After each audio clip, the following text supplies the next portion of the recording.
Proklamasi. Kami, bangsa Indonesia, dengan ini menyatakan kemerdekaan Indonesia.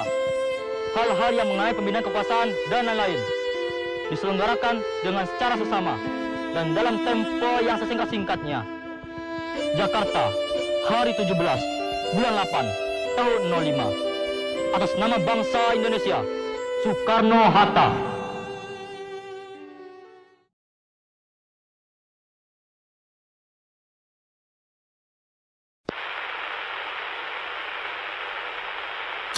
I am sure the Japanese offer of unconditional surrender is official. It has been accepted. President Truman said... Bung, saya mendengar kabar dari radio bahwasanya Jepang telah menyerah kepada sekutu. Kita harus segera menyampaikan ini kepada Bung Karno. Baiklah, mari kita bertemu dengan Bung Karno sekarang.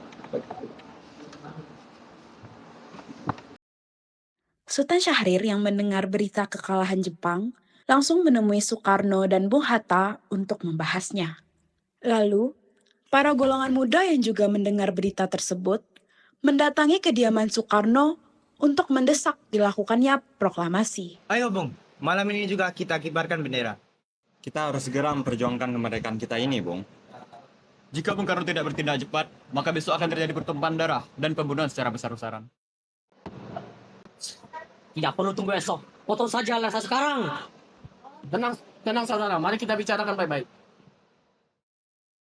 Wikana, kita tidak boleh gegabah. Lalu mengapa tidak kalian saja melakukannya?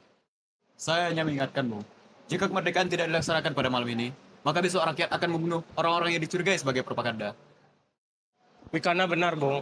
Lagi pula, mengapa kita harus menunggu Jepang memerdekakan kita, padahal kita bisa memerdekakan diri kita sendiri? Kota kita tidak sebanding dengan Belanda. Saya khawatir kita tidak akan bertahan setelah merdeka tanpa bantuan mereka. Saya yakin kita bisa, Bung. Saya yakin. Benar, Bung. Kita harus segera memproklamasikan kemerdekaan kita ini. Malam ini, Bung. Malam ini juga. Tenang. Saya tahu bagaimana perasaan saudara, tapi saya tidak bisa memenuhi permintaan Anda.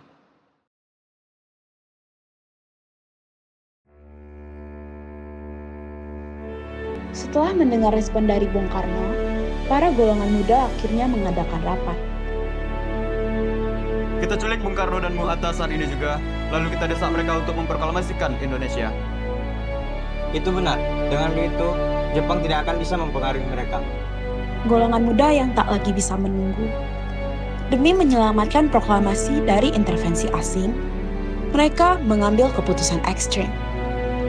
Di dini hari 16 Agustus 1945, Soekarno dan Hatta, dua tokoh sentral Republik ini, diculik oleh para pemuda dan dibawa ke Rengas Dengklok.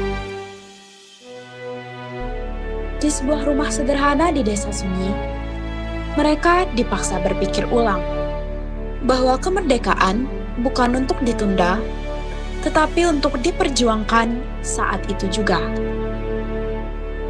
Ahmad Subarjo, jembatan antara semangat muda dan kebijaksanaan tua, datang dengan satu tujuan, yaitu meyakinkan dan membawa pulang. Dengan keyakinan dan kebijaksanaan, Subarjo menanamkan harapan di hati yang gelisah.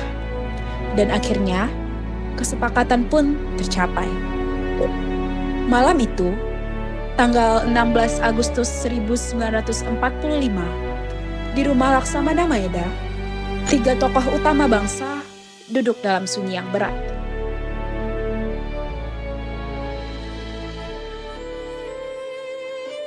Di ruang tengah yang diterangi lampu temaram, sebuah naskah sedang ditulis, sebuah kalimat sedang dirumuskan, dan sebuah bangsa sedang dilahirkan.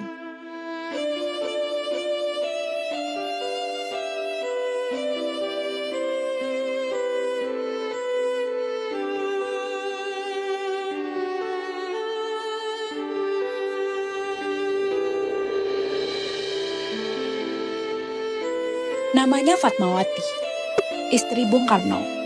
Ia tak hanya menjahit selembar kain, ia sedang menjahit simbol kemerdekaan sebuah bangsa. Pagi itu, 17 Agustus 1945, di sebuah rumah sederhana di Jalan Pegangsaan Timur nomor 56. Sejarah ditulis dengan suara, dengan keberanian, dan dengan kata-kata. Proklamasi. Kami, bangsa Indonesia, dengan ini menyatakan kemerdekaan Indonesia. Hal-hal yang mengenai pembinaan kekuasaan dan lain-lain diselenggarakan dengan secara sesama dan dalam tempo yang sesingkat-singkatnya. Jakarta, hari 17, bulan 8, tahun 05. Atas nama bangsa Indonesia, Soekarno-Hatta.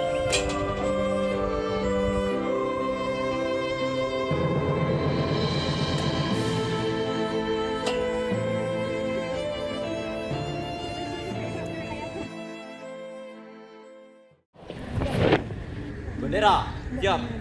Hormat! Gerak!